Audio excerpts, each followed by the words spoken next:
Welcome to our channel. आज का कहानी शुरू करने से पहले जल्दी से बेल आइकन को दबाकर हमारे चैनल को सब्सक्राइब कर दीजिए और नए नए कहानी देखने का मजा लीजिए। तभी सिमरन को फिर से चक्कर आती है। ये मुझे क्या हुआ है?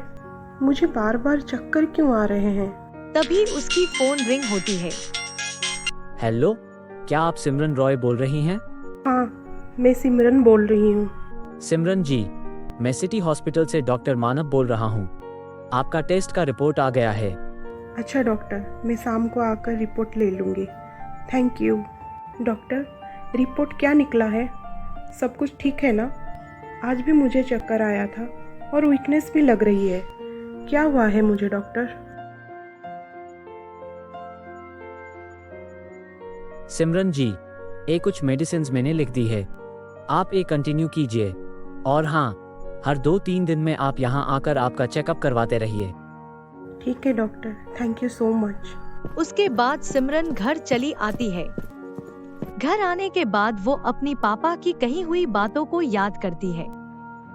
सिमरन, अभी भी वक्त है, तू सुधर जा, वरना बहुत पछताएगी। वो जोर जोर से रोने लगती है और फिर सो जाती है। उसके अगले दिन मम्मी जी, आप क्या कर रहे हैं? बहू, तुम और किचन में?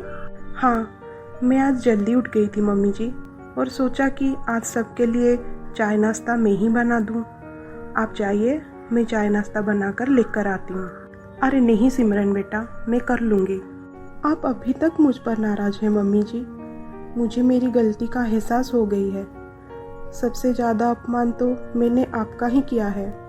मुझे माफ़ कर दीजिए मम्मी जी। इसकी कोई ज़रूरत नहीं है बहू। अगर तुझे अपनी गलती का एहसास हो गया है, इससे खुशी की बात और क्या हो सकती है। अब चल, मैं भी चाय नाश्ता बनाने में तेरी मदद करती हूँ। नहीं मम्मी जी, आप जाइए, मैं बना लूँगी ना। प्लीज़ आप जाइए। उसके बाद सिमरन बहुत प्यार से सबके लिए खाना बनाती है। पापा जी, मम्मी जी, ये लीजिए आपके लिए गर्मा गर्म चाय नाश्ता। बहू, तू चाय नाश्ता लेकर आई है? हाँ, सिमरन बदल चुकी है। उसको अपनी गलती का एहसास हो चुका है। हाँ पापा जी, मम्मी जी की तरह आप भी मुझे माफ़ कर दीजिए प्लीज़। सिमरन, सुबह का भुला अगर शाम को लौट आया तो उसे भुला नहीं कहते। मेरी दिल में तेरे लिए अब कोई नाराजगी नहीं है। मैं तुझे माफ कर चुका हूँ बेटी। थैंक यू मम्मी जी, पापा जी, आपने मेरी बोझ हल्का कर दिया मुझे माफ़ करके। राहुल, ये लो आपकी कॉफ़ी और नाश्ता। अरे ऐसे क्यों देख रहे हो? हाँ, मैं साड़ी पहनी हूँ ना, इसलिए। नहीं, आज तुम चाय नाश्ता लाए हो इसलिए। अच्छा, अब तुम भी मेरी मजाक उड़ा रहे हो। देखो, मैं अब बदल चुकी हूँ। मैं अब पहली वाली सिमरन नहीं रही। देखो, मम्मी जी और पापा जी भी मुझे माफ़ कर चुके हैं। अब तुम भी मुझे माफ़ कर दो प्लीज। अगर माँ पापा ने तुम्हें माफ कर दिए हैं, तो मैं कैसे तुम पर नाराज हो सकता हूँ सिमरन? मैं भी तुमको माफ कर चुका हूँ। अच्छा, ऑफिस के लिए लेट हो रहा है, मैं अब आता हूँ। अरे अरे, ऐसे कैसे जाओगे? पहले चाय नाश्ता तो कर लो। मैं इतनी प्यार से बनाया है। हाँ ठीक है।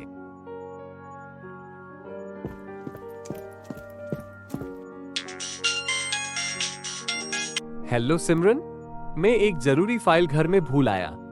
तुम जरा वो फाइल पापा को दे दोगी? एक येलो कलर की फाइल है मेरी कबर्ड में। अच्छा ठीक है। अरे, ये क्या गिर गया? इसमें तो माई स्वीट हार्ट लिखा है। ये किसकी फ़ोटो है? और ये राहुल की कबर्ड में ये फ़ोटो कैसे आई? राहुल ऑफिस आने के बाद उनसे पूछ लूँगी। मैं पहले ये फाइल पापा जी को दे आती हूँ। सिमरन, तुम छत पर क्या कर रही हो? ऑफिस से आने के बाद मैंने तुम्हें रूम में नहीं देखा। माँ से पूछा तो माँ बोली कि तुम ऊपर छत पर हो, इसलिए यहाँ चला आया। बस ऐसे ही छत पर बैठने की मन किया तो यहाँ चली आई। ऐसे राहुल, अगर तुम बुरा ना मानो तो मैं एक बात कहूँ? हाँ बोलो, क्या बात है? राहुल, ये किसकी फोटो है? मुझे तुम्हारी कबर्ड में से मिला। सिमरन, ये अंजलि की फोटो है। अंजलि शंकर चाचा जो हमारे घर में काम करते थे उनके बेटी है। तुमसे शादी करने से पहले मैं और अंजलि एक दूसरे को बहुत प्यार करते थे। मैं शादी की पहली रात को ही तुम्हें सब कुछ बताने जा रहा था, लेकिन तुमने सुनने से मना कर दिया। अगर तुम अंजलि से इतना प्यार करते थे तो उससे शादी क्यों नहीं किया? मैं कुछ काम की सिलसिले से दुबई गया था। जब घर में पहुंचा तो शंकर चाचा अंजलि को लेकर किसी को बिना बताए कहीं चले गए थे। मैंने उन दोनों को बहुत ढूंढा, न्यूज़पेपर में इश्तेहार भी दिया, लेकिन उनकी कोई खबर मुझे नहीं मिला। फिर माँ पापा ने तुम्हारे साथ मेरी शादी करवा दी। अच्छा छोड़ो इन बातों को। अंजलि मेरी पास्ट थी और तुम मेरी प्रेजेंट हो सिमरन। तुम अंजलि के बारे में सोचकर परेशान मत होना। अब नीचे चलो, मुझे भूख लगी है, कुछ खाने को दो। ऐसे ही दिन बीतते गए। सिमरन अब बहुत अच्छी तरह से सबकी ख्याल रख रही थी। सब सिमरन के ऊपर बहुत खुश थे। राहुल भी सिमरन से बहुत प्यार करने लगा था। डॉक्टर, मेरे पास अब कितना समय है? देखिए सिमरन जी, मैंने आपको पहले भी कहा था कि आपको अपनी घर वालों को आपकी बीमारी के बारे में सब कुछ सच सच बता देनी चाहिए, लेकिन आप क्यों नहीं बता रहे हैं? एक डॉक्टर होने के नाते मैं आपको बोल रहा हूँ कि आपको जल्द से हॉस्पिटल में एडमिट होना पड़ेगा। आपके पास समय अब बहुत कम है, कभी भी कुछ भी हो सकता है। मैं जानती हूँ डॉक्टर, मेरे पास अब ज़्यादा समय नहीं है। मुझे ब्रेन ट्यूमर है।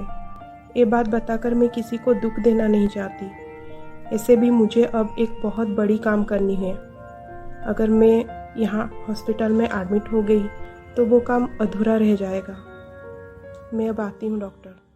तभी सिमरन और डॉक्टर मानव की सारी बातें डॉक्टर विकास सुन लेते हैं। डॉक्टर अंकल, आप यहाँ और इस हॉस्पिटल में? सिमरन जी, डॉक्टर विकास यहाँ के सीनियर डॉक्टर है।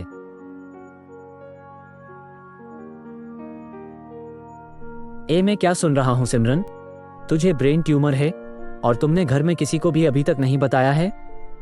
और तुम हॉस्पिटल में एडमिट क्यों नहीं हो रही हो? ऐसी कौन सी बड़े काम तुम्हें करना है? बताओ मुझे सिमरन। अंकल, मैं जानती हूँ कि मेरे पास अब समय नहीं है। कभी भी कुछ भी हो सकता है। मैं नहीं चाहती कि किसी को मेरी बीमारी के बारे में पता चलकर उन्हें मैं दुख पहुँचाऊँ। ऐसे भी मैं अपनी घर वालों को पहले बहुत दुख दे चुकी हूँ। अब मैं उन्हें सिर्फ खुशी देना चाहती हूँ। अंकल, मरने से पहले मेरी एक आखिरी ख्वाहिश है कि मैं अंजलि को ढूंढकर राहुल और अंजलि को फिर से मिला पाऊँ। मैं अनजाने में ही सही उन दोनों के बीच में आ गई थी और आज मैं ही उन्हें मिलाना चाहती हूँ। तुझे अंजलि के बारे में कैसे पता है? राहुल ने मुझे अंजलि के बारे में पहले से ही बता दिया था अंकल। तब से मैं उसे ढूंढ रही हूँ, लेकिन वो मुझे अभी तक नहीं मिली है। वो तुम्हें कैसे मिलेगी सिमरन? अंजलि तो अब कोमा में है। वो इस हॉस्पिटल में एडमिट है। मैं ही उसकी ट्रीटमेंट कर रहा हूँ। अंकल, अंजलि यहाँ पर है और आप राहुल को कुछ भी नहीं बताए? राहुल तुम्हारे साथ खुशी से एक नई जिंदगी की शुरुआत कर चुका था, इसलिए मैंने चुप रहना ही ठीक समझा। कहाँ है अंजलि? क्या मैं उसे देख सकती हूँ अंकल, प्लीज? अच्छा ठीक है, चलो। अब आगे क्या होने वाला है जानने के लिए देखिए हमारा अगला एपिसोड।